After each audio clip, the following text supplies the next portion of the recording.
अनुदिन अनुतापे तापलो रामराया परमदिन दयाळा नीरसी मोहमाया अजफळ मन माझे नावरे आवरिता तुझ विणशिण होतो धावरे धावाता भजन रहित रामा सर्वही जन्म गेला स्वजन जनधनाचा व्यर्थ म्या स्वार्थ केला रघुपती मती माझी आपुलीसी करावी सकळ त्यजुनी भावे कास तुझी धरावी विषय जनित सुखे सौख्य होणार नाही तुझ विण रघुनाथा ओकडे सर्व काही रविकुळ टिळकारे ईत माझे करावे दुरित दुरी हरावे सस्वरूपी भरावे तनु मन धन माझे राघवा रूप तुझे तुझ विण मज वाटे सर्व संसार ओझे प्रचलित न करावी सर्वदा बुद्धी माझी अचळ भजन लीला लागली आस तुझी चपळ मन मनाचे मोडिता मोडवेना माया तोडिता तोडवेना घडी घडी बिघडे हा निश्चयो अंतरीचा हे बोलतो दीन वाचा जळत हृदय माझे जन्मकोट्यानुकोटी मदवरी करुणेचा राघवा पूरलोटी तळमळ निववीरे रामकारुण्य सिंधू चडरी पुकुळ माझे तोडियाचा संबंधू तुझ विण करुणा हे कोण जाणेल माझी शिनत शिनत पोटी पाहिली वाट तुझी धडकरी धडक आली धाव पंचाननारे तुझ विण मदने ते जंबुकी वासनारे सबळ जनक माझा लांब लावण्य पेटी म्हणून मद पोटी लागली आस मोठी दिवस गणित बोटी प्राणदेवो निकंठी अवचड मद भेटी होत गालीन मीठी जननी जनक माया लेकरू काय जाणे वयन लगत मुखे आणदा वत्सनेने जळधर कण आशा लागली चातकासी हिमकर अवलोकी पक्षिया भूमिवासी तुझ विण मज तैसे जाहले देवराया विलग विषम काळी तुटली सर्व माया सकळ जन सखा तू स्वामी आणिक नाही वमक वमन जैसे त्यागिले सर्व काही स्वजन जनधनाचा कोण संतोष आहे रघुपती विण आता चित्त कोठे न राहे जीवलग जीव घेती प्रेत सांडो निधाती विषय सकळ नेती मागुता जन्म घेन कळजन भवाचे आकिले वैभवाचे जीवलग मज कैचे चालते हेचे साचे विलग विषम काळी सांडिती सर्व माळी रघुवीर सुखदाता सोडवी अंतकाळी सुख सुख म्हणताये दुःख कोणी आले भजन सकळ गेले चित्त दुश्चित्त झाले भ्रमित मन कळेना हित ते आकळेना परम कठीण देही देह बुद्धी वळेना उपरती मजरामी जाहली पूर्ण कामी सकळ जन विरामी राम विश्राम धामी घडी घडी मन आता रामरूपी भरावे रविकुळ टिळकारे आपुलेसे करावे जळचर जळवासी नेनती त्या जळासी निशिदिने तुझ पाशी चुकलो गुणराशी भूमिधर निगमासी वर्णवेना जयासी सकळ भुवनवासी भेटिले रामदासी जय जय रघुवीर समर्थ हो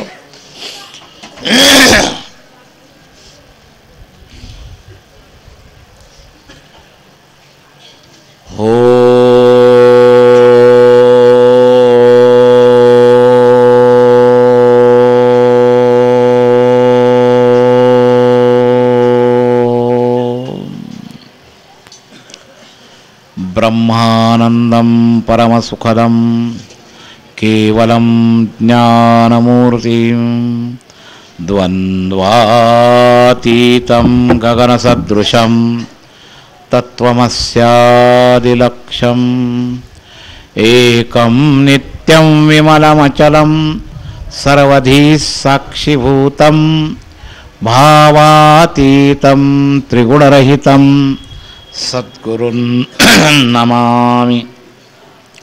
मूकं करोति वाचालं पंगुं लंघयते गिरिं यत्कृपात्तमहं वन्दे परमानन्दमाधवं।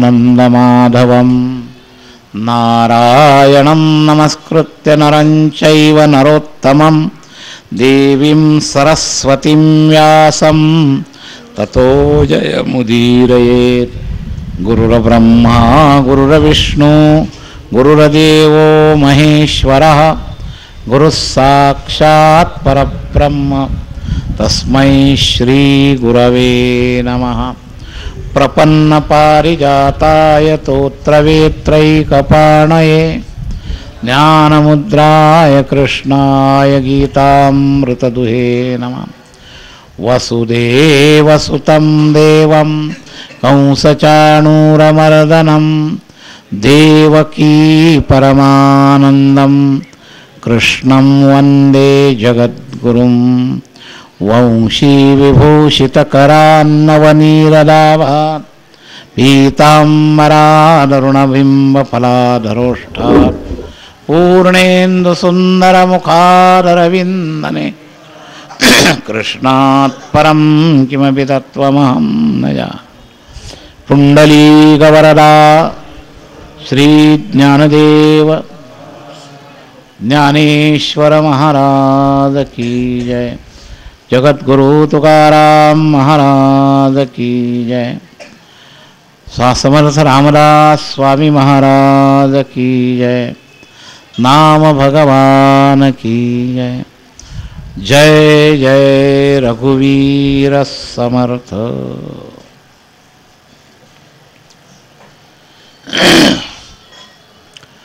अखिल गुण निधान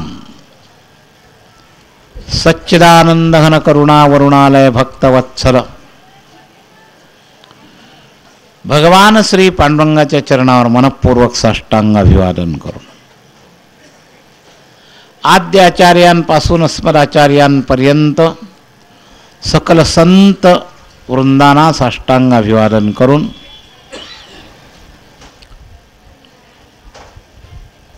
माऊली सोहळ्याचे प्राण संत सम्राट श्री ज्ञानेश्वर महाराज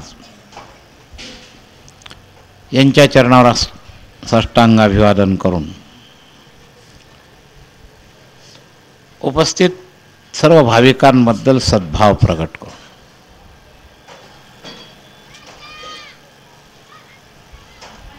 वारीच्या निमित्तानं चालू असलेलं करुणाष्टक समर्थांच्या 15 श्लोकाचं हे प्रकरण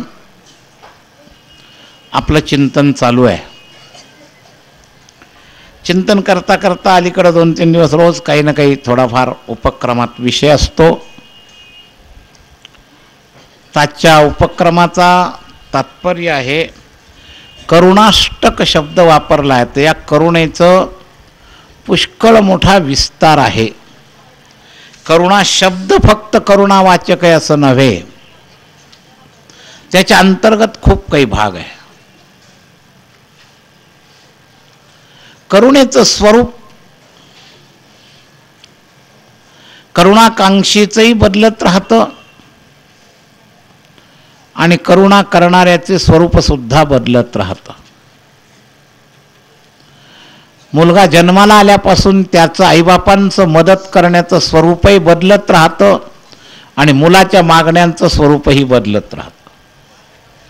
तो जसजसा वाढतो ज्या ज्या वेळेला ज्याला जे जे आवश्यक आहे त्या त्या वेळेला ते सगळं देणं ही करुणा आहे, करुणादान।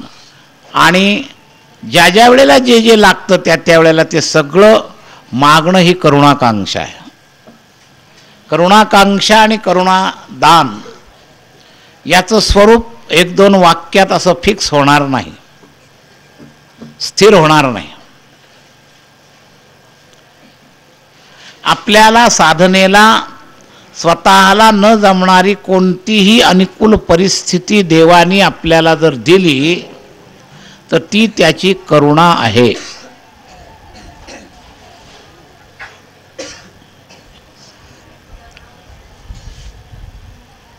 आवश्यक असणारं सदाचरण, आवश्यक असणारा संयम जो साधारण विवेकाच्या द्वारे स्वतःच्या जबाबदारीवर परमार्थाला आवश्यकता असून सुद्धा आपण ज्याची पूर्ती करू शकत नाही, त्या सगळ्या देशकाल परिस्थितीची उपलब्धी म्हणजे करुणा. साधकीय परिस्थितीवरचा जी जी आवश्यकता आहे, म्हणजे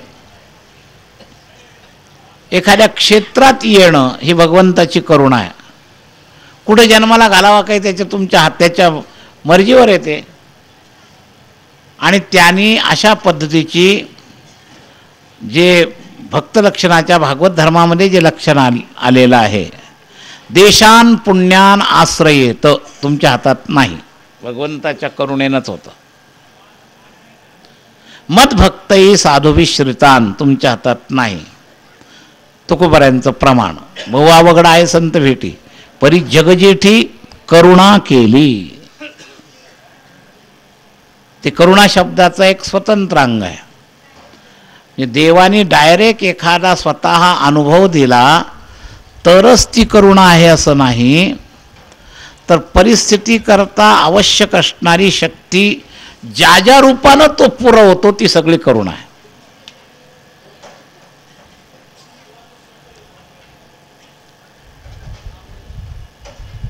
नाहीतरी माया पार पिशवी भरलेला दिंडीला निघालेला परत फिरतो.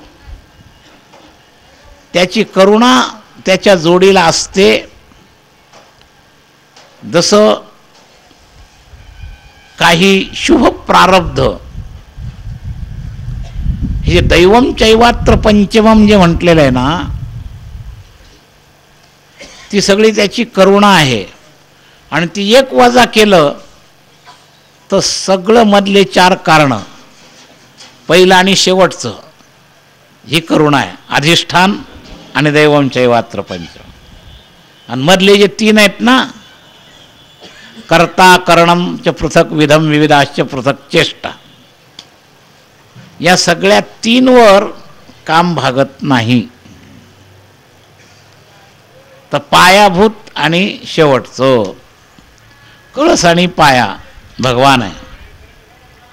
सामर्थ्य आहे चळवळीचे जो जो करील तयाचे, परंतु तेथे भगवंताचे अधिष्ठान पाहिजे. हे अधिष्ठान मिळणं करुणा. आणि या पृथक चेष्टेकरता, विविध करणांकरता मला जी जी कमी पडेल ती शक्ती, दैव शब्दाचा काही वेळेला प्रारब्ध एवढाच अर्थ लावला जातो. दैव शब्दाचा विस्तृत अर्थ जेव्हा लावाल तेव्हा भगवत विधान असाही लागतो. व्यष्टी विधान आणि समष्टी विधान. व्यष्टी विधानामध्ये आपलं पूर्वकर्मार्जित प्रारब्ध, अनुकूल प्रारब्ध परमार्थाला मदत करतं. पण समष्टी विधानामध्ये या भौतिक सृष्टीवर जी आधिदैविक सृष्टी आहे, त्या आधिदैविक सृष्टीची अनुकूलता या दैवमचा एक अर्थ असा आहे. पुष्कळ मशागत करून ठेवली पण वरून पडलाच नाही, तर समष्टी अनुकूलता जी असते ना, ती भगवंताची करुणा आहे. म्हणून पवित्र देशाचा आश्रय मिळणं, साधू भक्तांचा आश्रय मिळणं आणि परमार्थानुकूल परिस्थिती मिळणं, हे सुद्धा भगवंताची करुणा आहे. हे लक्षात घ्या. एकदा एक दृष्टी जर आली ना, तर आपल्याला ते दिसायला लागतं महाराज. लक्षात घ्या. या करुणाष्टकामधून करुणेचं विविध स्वरूप जर लक्षात आलं तर आपण, आपल्यामध्ये सत्ताच नाही, सगळं त्याच्या सत्तेनं चालतंय. आणि जे जे सफल होतंय ते त्याच्या सत्तेनं होतंय. आणि सगळं सफल होण्याकरता भरपूर सत्ता मिळणं म्हणजे मजवरी करुणेचा राघवा पुरलोटे. सर्वांगीण अनुकूलता. तर हे करुणाष्टक असल्यामुळं याचे करुणेचे अँगल याच्यामध्ये खूप आहे. निरसी मोहमाया करुणा. लक्षात घ्या, प्रत्येक श्लोकामध्ये रघुपतीमती माझी आपुलीसी करावी करुणा. लक्षात घ्या, रविकुळ टिळकारे हित माझे करावे करुणा. तिसऱ्या याच्यातले लक्षात घ्या, दुरित तुरी हरावे सस्वरूपी बरावे करुणा.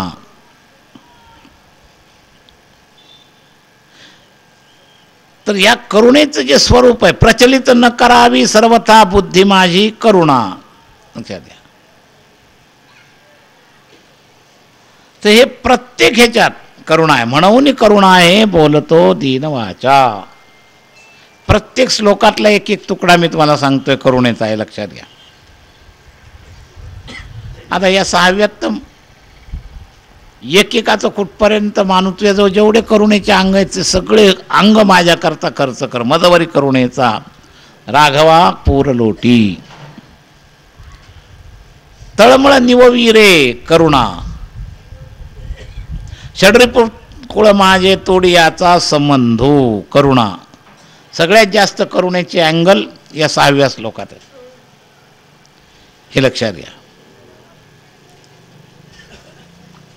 तर यामध्ये झडकरी धड घाली धाव पंचाननारे करुणा. तर करुणेचे स्वरूप आपल्याला लक्षात आले पाहिजे. याला करुणाष्टक का म्हटलं,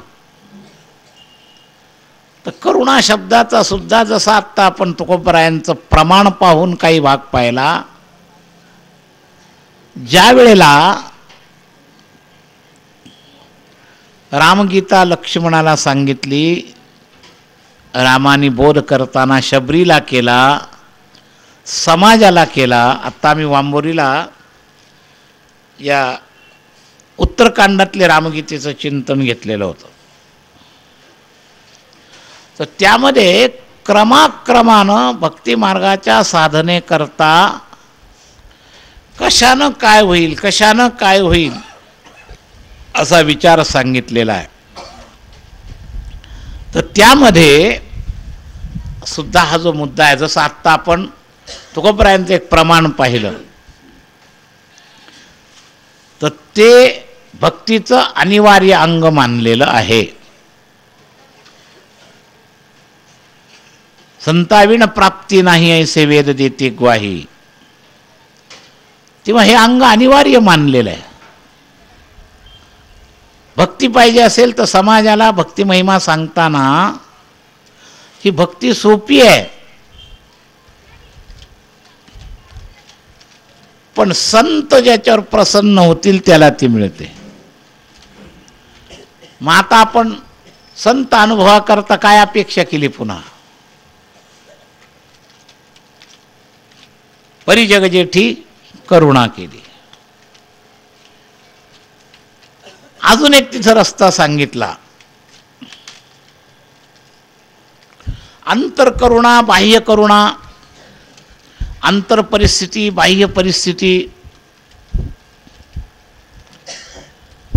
संतांची भेट होणं बाह्य परिस्थितीच्या अंगातली करुणा आहे, आणि संतांवर संत म्हणून श्रद्धा बसणं अंतर करुणा आहे देवाची. जर ती करुणा नसेल तर संताची भेट होऊन सुद्धा संतावर श्रद्धा होत नाही. दोन्ही बाजूने. म्हणून तुका म्हणे तूची खेळे दुही ठाई, नसेल तो दे धीर मना.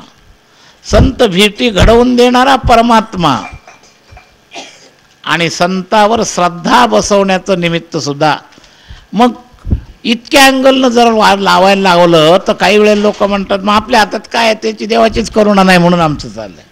असा दुसरा गैरफायदा लोक त्या शब्दांचा घेतात. जसं प्रारब्धवाद प्रयत्नवादामध्ये सुद्धा अशा पद्धतीचा थोडा एकल्ली विचार मांडणारे मानतात. मग सगळं प्रारब्धच आहे, आम्हाला मिळाले नाही हेही प्रारब्ध, आम्ही पापाकडे गेलो हेही प्रारब्ध. प्रारब्धाच्या प्रारब्धवादी लोक कधी कधी त्याचा दुरुपयोग करतात. तसं या करुणा शब्दाचा श्रद्धेचा अँगल जर काढला, तर काय अँगल सुरू केला, तर आपण आपल्या कोणत्याच अंगाच्या कर्तबगारीच्या बाबतीत अंगावर जबाबदारीच घेत नाही. म्हणून या करुणाष्टकामध्ये करुणाकांक्षी कसा असावा हाही विचार आहे आणि देवाच्या करुणेची किती अँगल आहे हाही विचार आहे. एकच बाजू नाही आहे हे लक्षात घ्या. करुणाकांक्षीची स्वतःची सुद्धा काही जबाबदारी आहे हाही विचार आहे हे लक्षात ठेवा.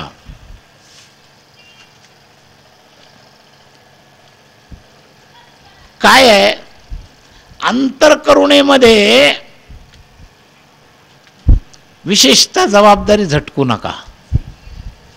बाह्य करुणेमध्ये तरी थोडीशी झटकली तर क्षम्य आहे, पण कारुण्यकांक्षीनं आपली कारुण्यकांक्षा अपेक्षा स्वजबाबदारीवर प्रगट केली पाहिजे. पदार्थ मिळणं थोडं पराधीन आहे, पण भूक लागणं पराधीन आहे का स्वाधीन आहे? ज्याची त्याला लागते की नाही भूक, त्याला पुन्हा उपसाधन लागतं का भूक लागायला? जेवायला एखादा पदार्थ मिळवायला उपसाधन लागतं आणि भूक लागायला तुमच्या शरीराची आवश्यकता, एनर्जीची मागणी ही जशी त्या शरीराची रचना आहे आणि त्या रचनेनुसार भूक सहज लागतेच. तर भूक लागली पाहिजे, लक्षात घ्या. भुकेचे पदार्थ निर्माण करण्यामध्ये सगळी करुणा आहे. अपेक्षित पदार्थ मिळण्यामध्ये, तयार होण्यामध्ये, ती सगळी सामुग्री मिळण्यामध्ये, भूक लागण्यामध्ये नाही. देवाने करुणा केली तर भूक लागते असं आहे का? पहिलीच करुणा करून ठेवली, ती करायची गरज राहिलेली नाही. या रचनेत माणसाला एनर्जी मागण्याकरता जी व्यवस्था केलेली आहे ती करुणा करायची बाकी नाही, ती करुणा केलेलीच आहे. ती सुद्धा करुणा आहे असं जर गृहीत धरलं तरी त्याचं स्वरूप कसं राहील? तर ती करुणा तुम्हाला केलेलीच आहे. जसं मनुष्य जन्म दिलेलाच आहे तसं त्या जन्मात ते शरीर पोषण करण्याकरता मागणी करणारी वाणी, मागणी करणारी भूक तुम्हाला जन्माला घातलं तेव्हाच दिलेली आहे. म्हणजे ती करुणा आता करायची राहिलेली नाही. मी तिथं तुम्हाला वकिलीच्या आड लपता येणार नाही. त्याने ती करुणा केली आहे, तुम्ही त्याचा उपयोग केला पाहिजे. ते लहान वासरू असो, बालक असो, सगळ्याचं ट्रेनिंग द्यायला दिलं जातं, पिण्याचं ट्रेनिंग दिलं जात नाही. तर करुणा काही केलेली आहे हे लक्षात घ्या आणि काही अपेक्षित आहे. तर आंतररचनेमधला थोडा भाग करुणेवर विकसित होणारा असतो, काही भाग रचनेनुसारच आहे. आणि बहिर परिस्थितीमध्ये मात्र बरीचशी करुणा आपल्याला करुणाकांक्षीपणाने मिळवायचे, म्हणजे भूक लागून मिळवायचे.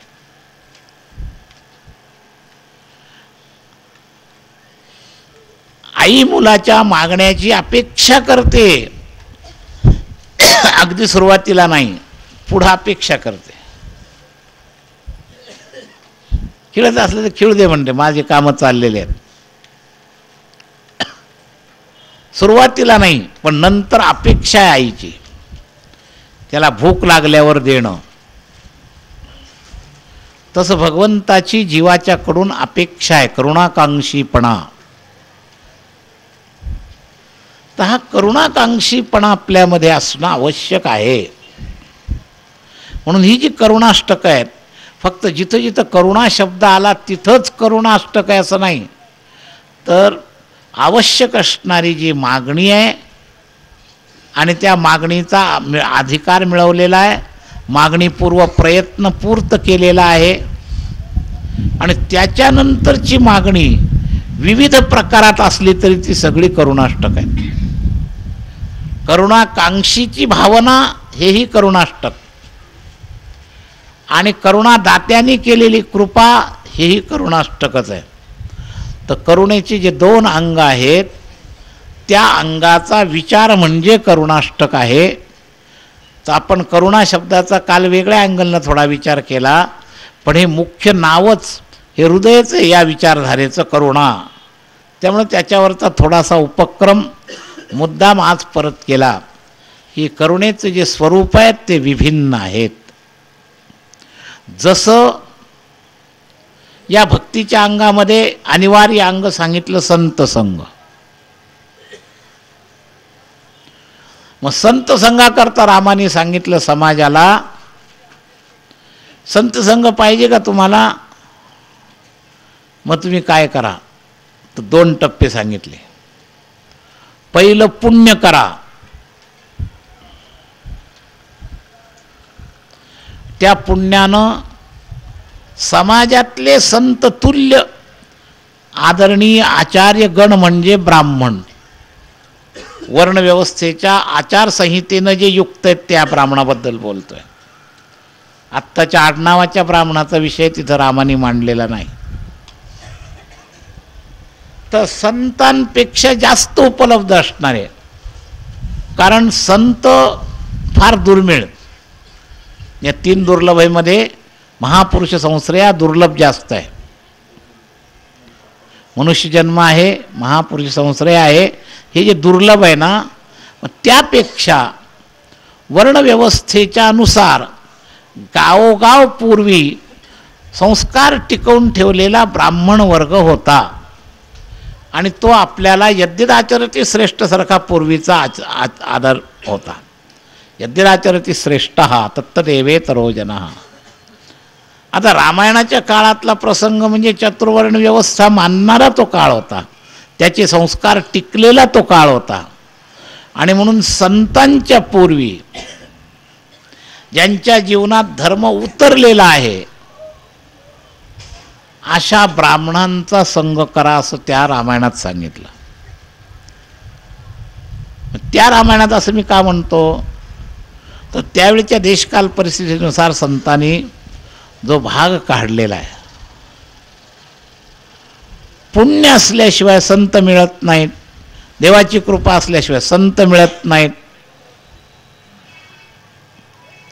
मग संतांपेक्षा थोडे अलीकडची ही मंडळी जे आचरणानं दुराचारी नसायचे. ब्राह्मण वर्ग पूर्वीच्या वेळेला दुराचारी नव्हता. आताच त्याची तुलना करू नका आणि त्याच्यावरून गैरसमज करू नका, त्या लेव्हलवरून पहा. तर सदाचाराचा एक आदर्श होता त्यावेळेला ब्राह्मण वर्ग. म्हणून रामाने विप्रपद पूजा असं सांगितलं त्यावेळेला. रामायणात 8-9 ठिकाणी ब्राह्मण पूजेचं महत्त्व आलेलं आहे. तर हा जातीयवादी विषय म्हणून तुम्ही ऐकू नका. तर तो स्थितीवादी दृष्टीतून सांगितलेला विषय आहे. आणि संतांपेक्षा जास्त प्रमाणात उपलब्ध असणारा सदाचारी वर्ग म्हणजे त्यावेळेचा ब्राह्मण, म्हणजे आदर करण्याजोगा असा तो वर्ग होता.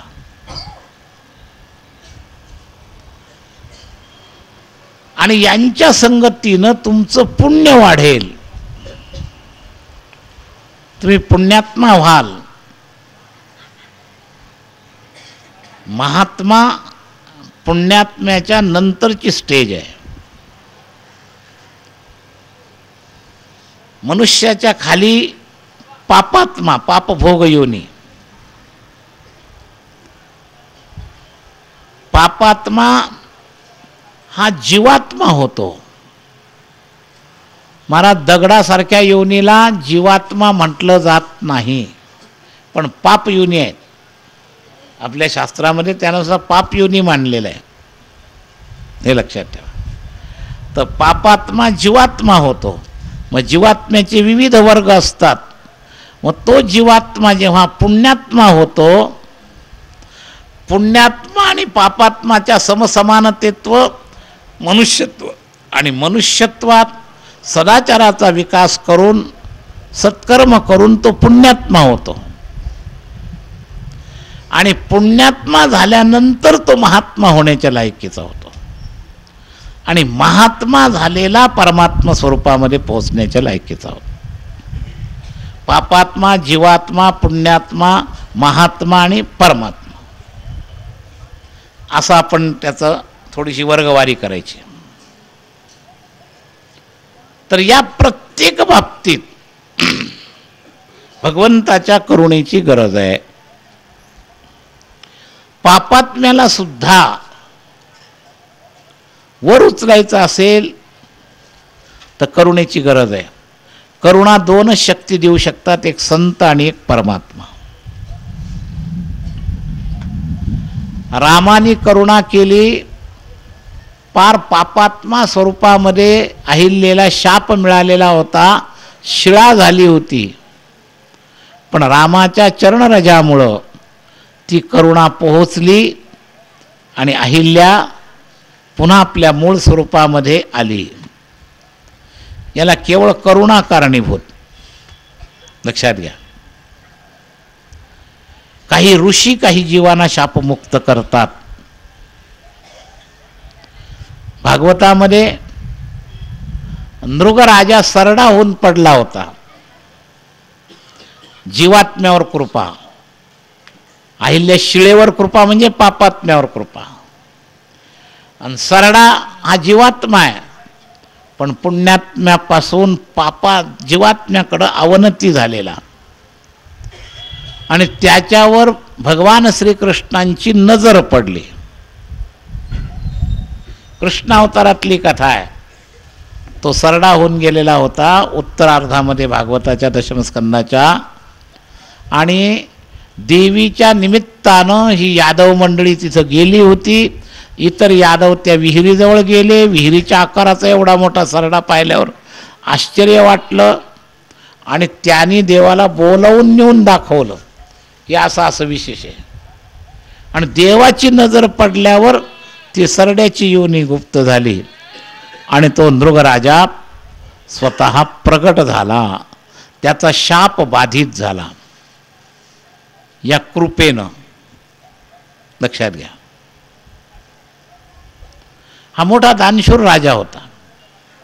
त्याचं नंतर वर्णन आलंय. स्वतः देवानीच त्याच्या तोंडून त्याला विचारलं की तू या पाप योनीस का आलास. आणि मग त्यांनी स्वतःचं वर्णन सांगितलं, घडलेली चूक पण सांगितली. आणि त्याला आधी करुणा जी मिळाली ती ऋषीच्या ब्राह्मणाचा शाप मिळाला ना, त्याचीच करुणा मिळाली. कारण नजर चुकीने याच्यातून काम झालं होतं.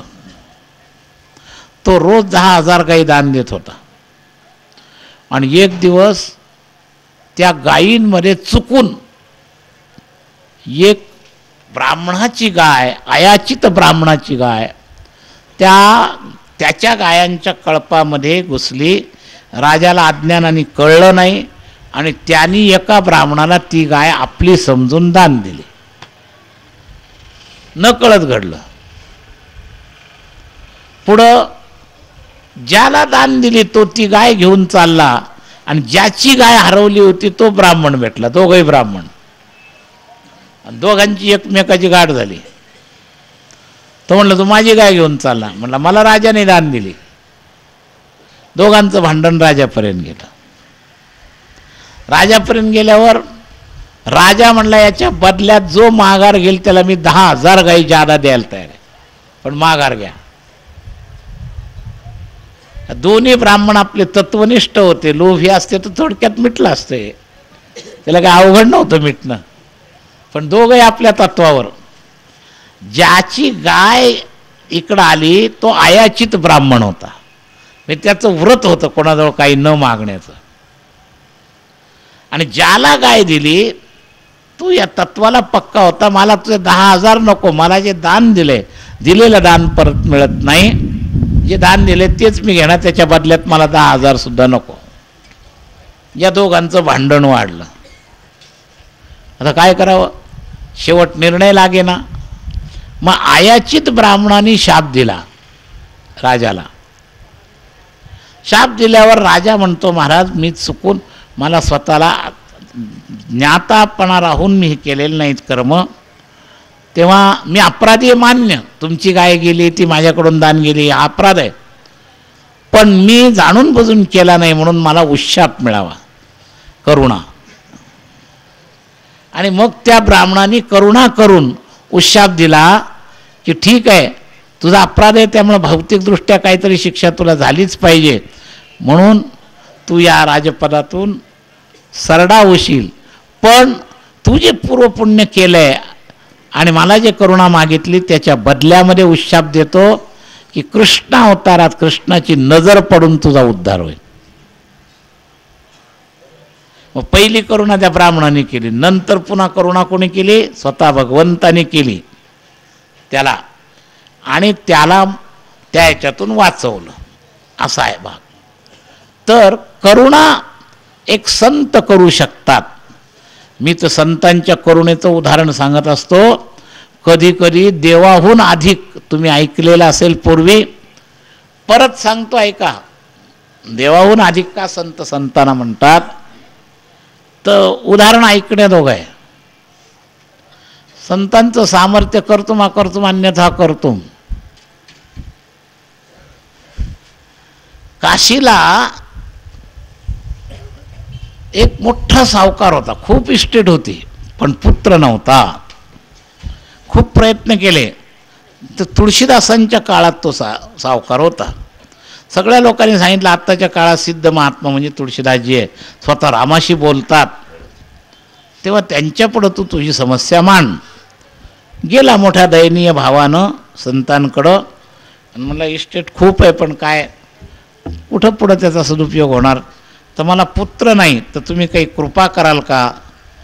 तर दयाळू संत म्हणले, बाबा मी तर काय देवाच्या अधीन आहे, एवढं आहे की थोडंसं देव माझ्याशी बोलतात, तर तुझी समस्या मी देवाला मांडतो म्हणले. रात्री ध्यानामध्ये देवाशी बोलता म्हणले आज काशीतला एक अशी घटना घडली आहे, तेव्हा रामराया काय कारण आहे आणि काय होईल याच्यात? तर राम म्हणले त्याचं प्रारब्ध तुला सांगू का? त्याला 7 जन्मात पुत्र नाही,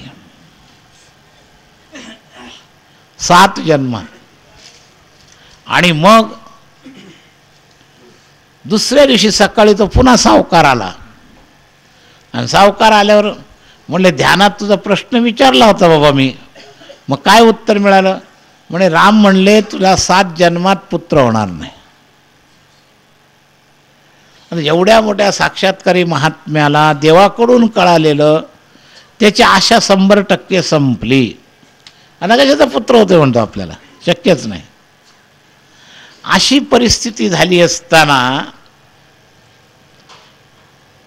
त्या महिलेचं काही अंतःकरण आशा सोडत नसतं.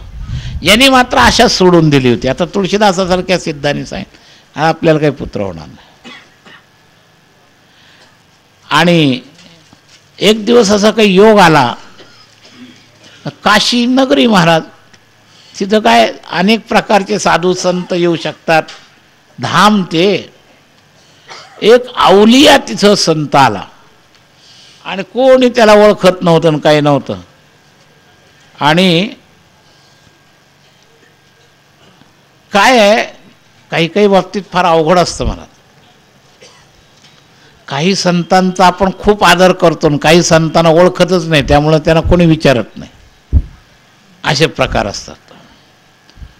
तेव्हा तो अवलिया उगाच कसा तरी गबाळा वेश चालला आपला. व शरीर रचनेप्रमाणे भूक लागली.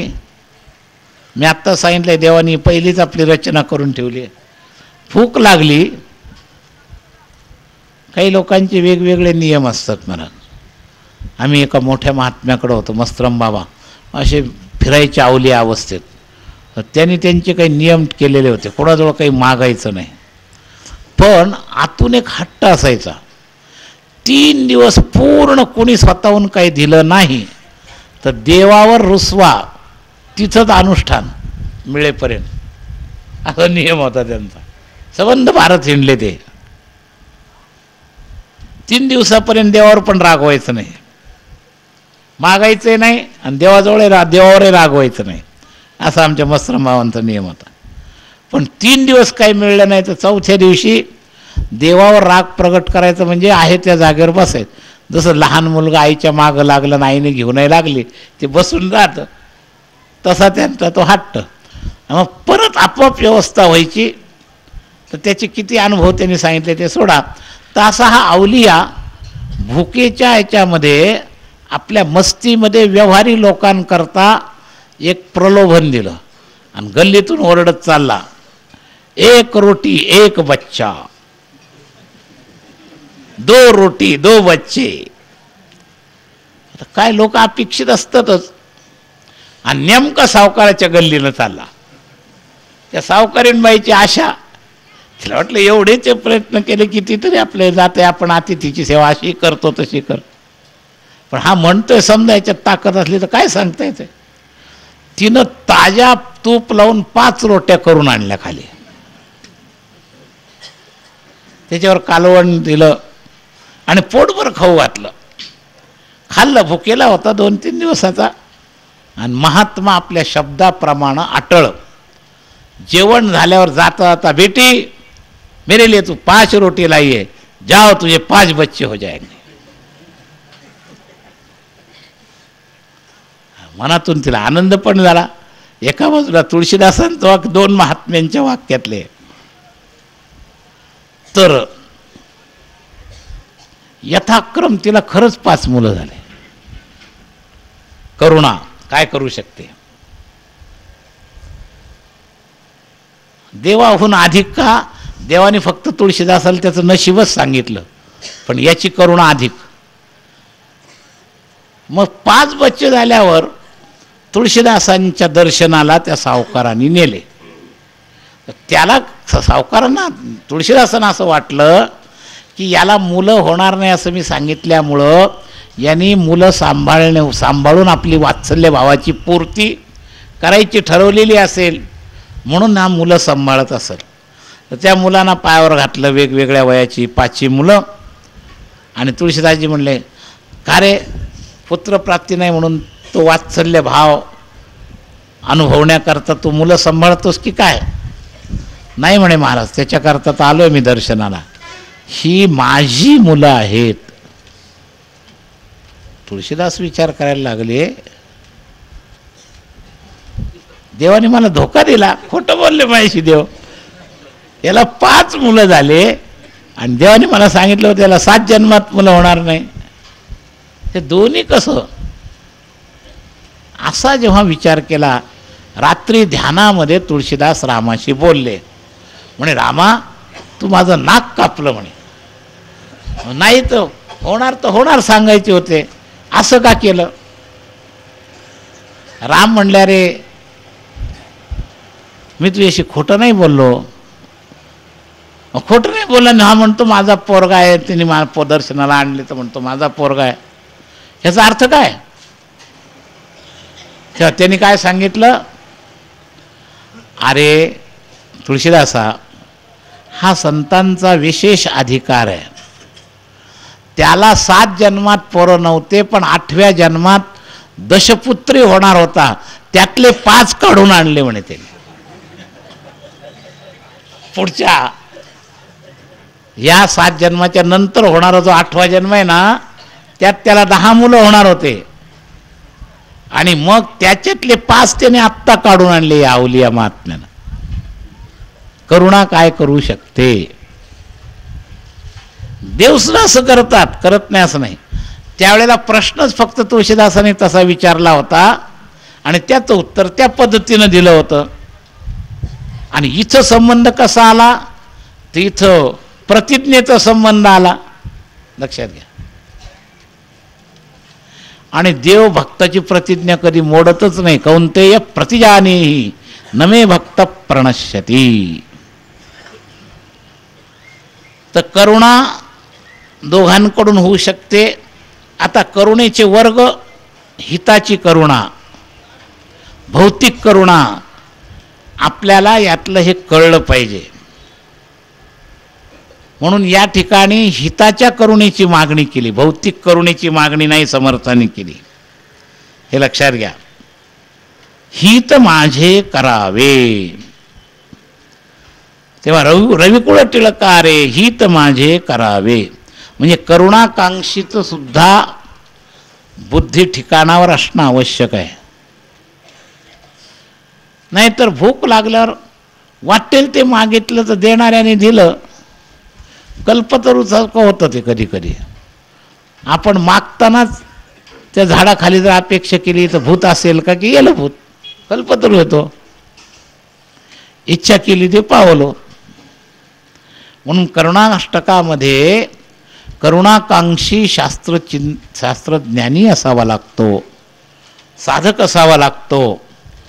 नाहीतर त्या कल्पतरूसारखं चिंतामणीसारखं नको ती कल्पना जर कराल तर दोष होईल. मागण्याच्या दोषामुळं मिळण्यामध्ये सुद्धा दोष होतो. आणि देव पुन्हा कायदा दाखवून मोकळे, तू ते मागितलं म्हणून मी ते दिलं. म्हणजे मागणाऱ्यावर जबाबदारी जास्त आहे, हे लक्षात घ्या. हित कशात आहे, अहित कशात आहे. अरे काही गोष्टी तुम्हाला तुमच्या याने सुद्धा मिळणार नाही, भौतिक सुद्धा आहेत. याच्यात प्रत्येक माणूस कोट्याधीश होऊ शकतो का स्वप्रयत्नावर? नाही होऊ शकत. मग त्या कोट्याधीश करता जर करुणा मागितली तर, आणि देवाने तुम्हाला कोट्याधीश केलं, मग करुणाकांक्षीचा दोष आहे का करुणादात्याचा दोष? तर भौतिक पदार्थ मागत असताना सुद्धा विवेकाची आवश्यकता आहे. म्हणून करुणाष्टकामध्ये करुणाकांक्षी कसा हे समर्थांच्या त्या भाषेतून आपल्याला शिकता आलं पाहिजे. आपण तशा प्रकारचे करुणाकांक्षी झालं पाहिजे. निरसी मोहमाया ही आपली करुणाकांक्षीची अवस्था पाहिजे. हित माझे करावे ही आपली करुणाकांक्षीची अवस्था पाहिजे. तर करुणाकांक्षीला मागता आलं पाहिजे. भूक लागली म्हणजे काहीही मागितलं आणि ते मिळालं तर नंतर रोग झाला तर त्याला जबाबदार तुम्ही आत मागणारे. मागतानाच तसं मागितलं आणि मिळाल्यावर त्याच्यापासून तुम्हाला रोग झाला. म्हणजे आमच्या शरीराचं आरोग्य संतुलन कसं राहील याचा अभ्यास करून भूक लागल्यावर मागणी करणं हे योग्य. नाहीतर मागण्यात जर आपण चूक केली, मला मी तर आपल्या संप्रदायाचं कौतुक सांगत असतो, ही आमच्या संतांची करुणा आहे. देवाजवळ काय मागावं कसं मागावं हे शिकवलं महाराज त्याने आपल्याला. गात जागा प्रेम मागा विठ्ठला, भोग मागा नाही म्हटलं, लक्षात घ्या. म्हणून वारकरी संप्रदाय इतका निस्पृह संप्रदाय तुम्हाला लवकर सापडणार नाही. हे सामान्य मानवांमध्ये प्रचलित असणारे जे सकाम संप्रदाय आहेत त्यापेक्षा आपला संप्रदाय फार विशेष आहे. आपल्या संप्रदायातल्या संतांनी आपल्याला काय मागावं हे सुद्धा शिकवलं.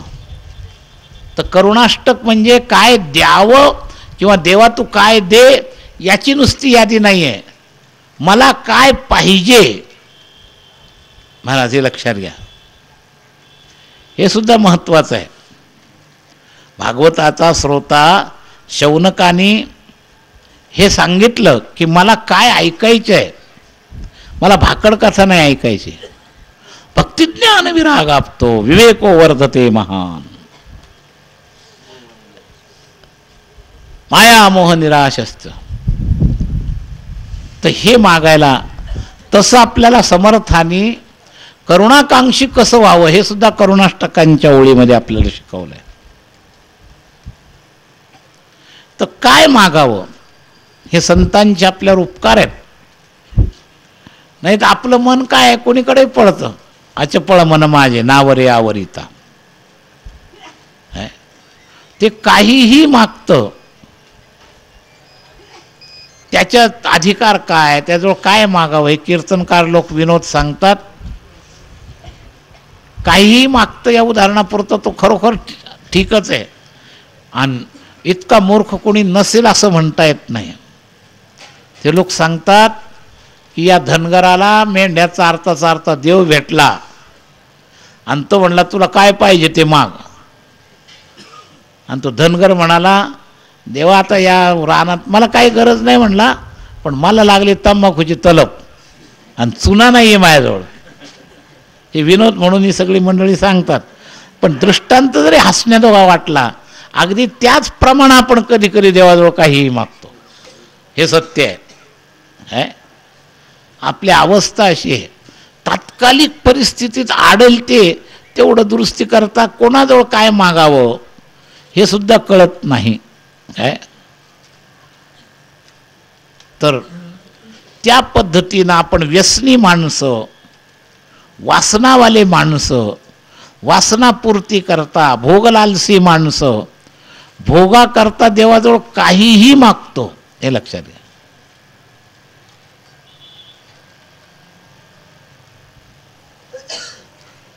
आणि त्याच्यातच पण आमच्याजवळ नेहमी राहणारे लोक सुद्धा काही काही इतके मूर्ख असतात, इतकं ऐकतात, इतके करतात, पण मनाला प्राधान्य. आमच्याकडे एक ट्रस्टी होता, तो मेला 1-2 वर्षापूर्वी. तर ते बाईचं येणं जाणं बंद झालं. दुसऱ्याला विचारलं, आम्ही कालच विषय काढला होता, त्यांचे नातेवाईक कालच्या एका ठिकाणी होते. आम्ही म्हणलं त्यानं यायला काय झालं? म्हणे मग एवढं आम्ही करतो मग असं कसं झालं? ते बाईचे विचार डोक्यातले. आता मरणारा माणूस मरणारच, कुठं जाणार तो? बरं कित्येक दिवस आजार काढून मेला, असं काही अचानकही नाही मेला. पण लोकांच्या विचारधारा अशा विचित्र असतात, हे लक्षात घ्या. तर लोक काय मागतील, काय समजतील, देवाकडून काय अपेक्षा करतील, त्याला स्तरच नाही. म्हणून देवाच्या मागणीच्या स्तराकरता सुद्धा करुणाष्टक उपयोगाचे आहेत. आपल्याला काय आपल्याला पाहिजे हे सुद्धा नेमकं कळावं लागतं, हे लक्षात ठेवा.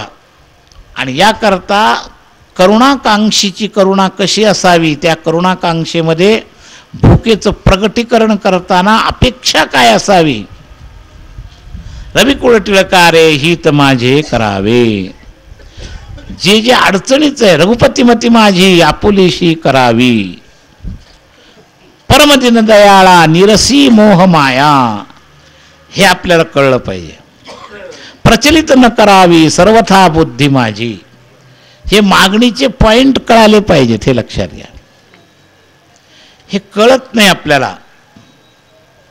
आणि प्रामाणिकपणे आपला कमीपणा पण प्रगट केला पाहिजे. समर्थांनी तो कसा करावा हे शिकवून दिलं. चपळपण मनाचे मोडीचा मोडवेना, घडी घडी विघडे हा निश्चयो अंतरीचा, हे आपल्याला कळलं पाहिजे आपली स्थिती मांडताना. आणि परमार्थ मुळे एका बाजूला माझ्या चांगल्या वासनेचा सुद्धा विचार आहे की मला तुझं विण रघुनाथा ओखटे सर्व काही, हे सुद्धा आहे. तुझ्याशिवाय मला हा सगळा संसार, तुझं विण मज वाटे सर्व संसार ओझे. आपण हे सगळं मागच्या श्लोकांचं अवलोकन करतोय करुणा या उपक्रमावर, हे लक्षात घ्या. तर करुणेचं स्वरूप काय? तर करुणाकांक्षीनी नेमकं काय मागितलं पाहिजे, कशा करता तळमळ झाली पाहिजे. आता जनरल आहे, तळमळ निववीरे राम कारुण्य सिंधू, पण कोणती तळमळ? षडरी पुकुळ माझे तोडी याचा संबंध.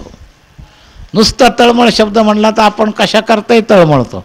ज्या ज्या वेळेला ज्या ज्या वस्तूची आपूर्ती असते त्या त्या वेळेला तो तळमळतो. दारुड्या सुद्धा दारू नाही मिळाली तर तळमळतो. म्हणून जसं माऊलीने म्हटलं ना, जो जे वांछिल तो ते लाव, एवढ्याचाच तुकड्याचा अर्थ काढला तर तो अतिव्याप्त कुठे जाईल. पण पूर्वार्ध वाचून लावला तर विश्व स्वधर्म सूर्य पाहो, आणि मग जो जे वांछिल दुरितांचे तिमिर जावो. तसं इथं तळमळ निवविरेचा अर्थ लावताना पुढच्या चरणाचा संबंध ठेवून लावायचा आहे. षडरिपुकुळ माझे तोडी याचा संबंध, या प्रकारची जी माझी तळमळ आहे, तुझ्या भेटी करता माझं जन्मजन्म कोट्यानु कोटी मी माझं हृदय जळतंय, आणि तुझ्या प्राप्तीच्या करता माझ्यावर करुणेचा पूर लोट. माझी तळमळ कोणती निवो? षडरिपूचा होणारा त्रास, ही तळमळ माझी निवो.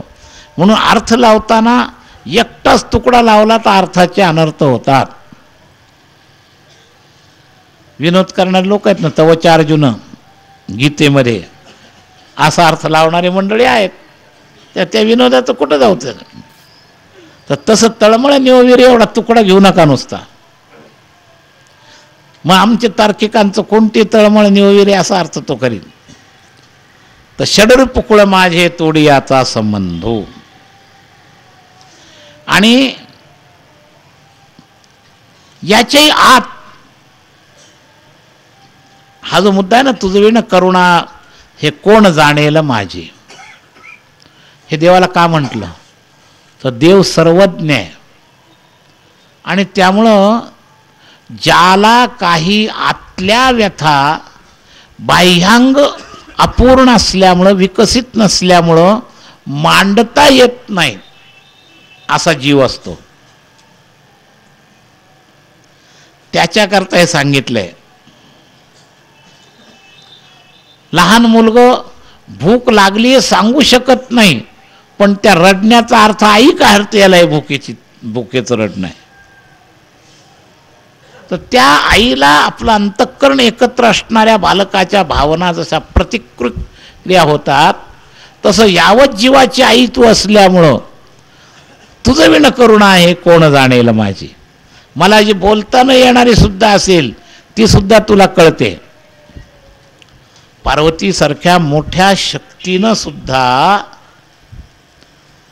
एक जन्माचा फेर घेतल्यावर जेव्हा रामकथा परत ऐकवण्याची प्रार्थना केली, इतक्या सावधानतेनं केली.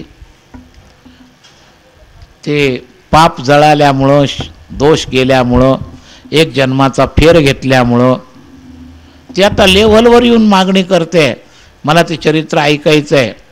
पूर्वीसारखा मला आता संशय नाही. आणि एक शब्द काय म्हणले ती, तिनं काही काही गोष्टी मागितल्या आणि शेवटी एका शब्दात सगळं गुंडाळलं.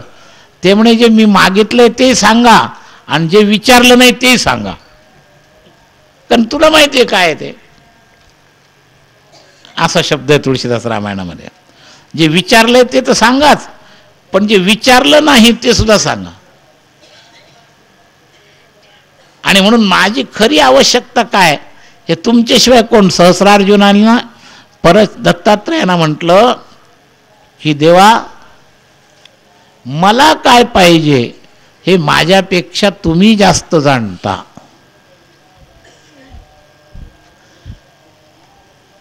म्हणून मला काय पाहिजे हे विचारण्यापेक्षा मला काय आवश्यकता आहे हे माझ्या तोंडून ऐकण्याच्या अपेक्षाही जास्त सुंदर तुम्हाला माहिती आहे.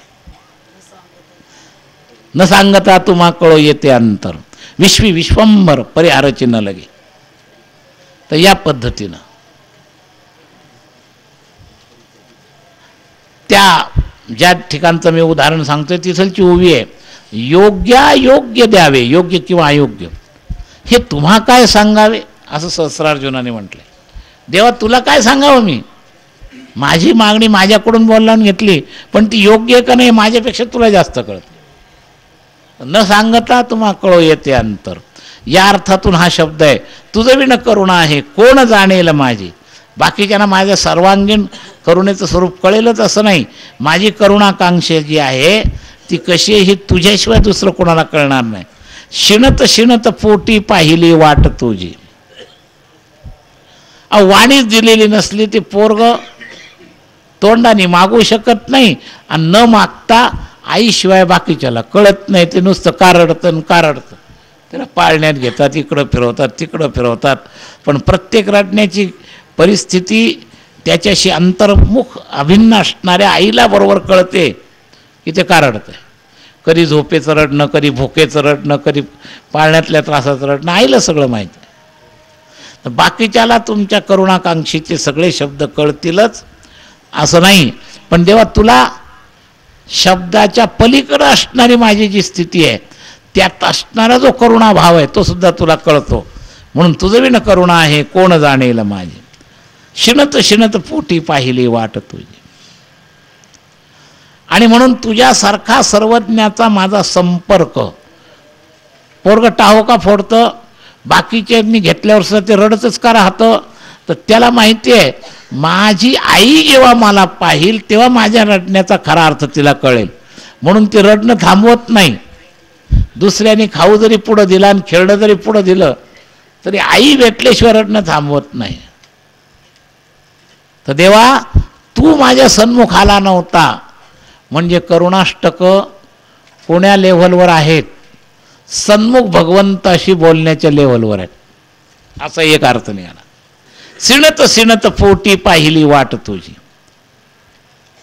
आता माझ्या कक्षेत आलाय तरी तू अजून माझ्या जवळ येत नाहीयेस, म्हणून झडकरी धाव घाली, धडकरी झड घाली धाव पंचानना रे. तू माझ्या आटोक्यात आहेस आणि तरी तू माझ्याकरता धावत नाही. तेव्हा तात्कालतेनं धाव. वासरू बांधलेलं आहे दोरानं, चारून आई येते.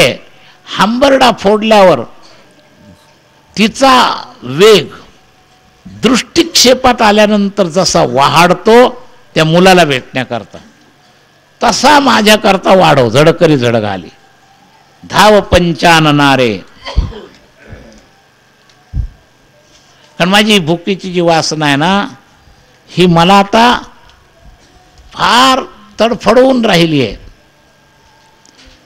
तेव्हा ही जंबुकी वासना वेगवेगळ्या प्रकारची ती मला घेऊन जाईल. उपास्य म्हणजे दुधाच्या ऐवजी समोर दिसलेली विष्ठ सुद्धा कधी कधी ते खातं भुकेच्या तडाख्यात. ते विष्ठा खाणं म्हणजे वासना आहे, जंबुकी वासना. दूध ही भगवंताची करुणा आहे आणि ते वासरू दुधाच्या ऐवजी काही न मिळाल्यामुळं समोर असेल ती विष्ठ सुद्धा खायला तयार होतं. याचा अर्थ आहे ती जंबुकी वासना आहे. त्याला तिकडं ओढून जाते, ती भूक काही करायला लावते. आणि मी तुझा आहे ना, सकळ जनक सबळ जनक माझा लांब लावण्य पेटी. आणि तू अतिशय सुंदर आहेस म्हणून मज पोटी लागली आस मोठी. तू सुंदर आहेस, तू दिसलाय, दिसण्याच्या आटोक्यात आहेस. आता माझे आस वाढणं चुकीचं नाही, माझ्या आटोक्यात आलेलं आहे. आत्तापर्यंत मी जसं ते वासरू आई रानात गेल्यावर घटका घटका मोजत असते, तसं मी बोटावर प्राण कंठात आणून तुझं गणित करून राहिलो. कधी येशील, कधी येशील. दिवस गणित बोटी प्राण देवोनी कंठी. अवचट मज भेटी होत घाली न मिठी.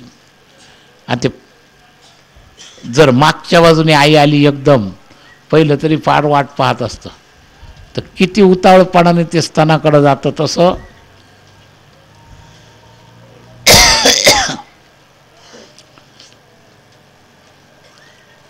अचानकपणे ज्या वेळेला भगवंताची भेट होते त्यावेळची अवस्था, त्या तीव्र उत्कंठेचा परिणाम एकदम ते पोरग जाऊन चिकटतं. ते वासरू जसं गाईच्या एकदम स्तनाजवळ जातं, गाय त्याचे पाठ चाटत राहते, त्याप्रमाणे मी ताबडतोब अत्यंत प्रेमानं मी तुला मिठी मारील. भेटीची पहिली सक्रिया तर मिठी मारील. आणि म्हणून मी जननी जनक माया लेकरू काय जाणे. आपला टाइम झाला. तेव्हा या श्लोकात मी आत प्रवेशच करत नाही. उद्याच आपण याचा विषय पाहू. ताज अर्धा वेळ करुणेच्या अंगावर उपक्रम करण्यामध्ये जो सगळ्या करुणाष्टकाच्या संगतीच्या दृष्टीनं उपयोगाचा आहे तो विषय सांगितला आणि थोडासा विषय आपल्या चालू श्लोकातला सांगितला. यथाक्रम उद्याला बाकीचा पुढचा विषय. पुंडलीक वरदा हरिविठ्ठल श्री ज्ञानदेव ज्ञानेश्वर महाराज की, जगद्गुरु तुकाराम महाराज की, समर्थ रामदास स्वामी महाराज की जय. सब संतन की जय, नाम भगवान की जय। जय रघुवीर समर्थ।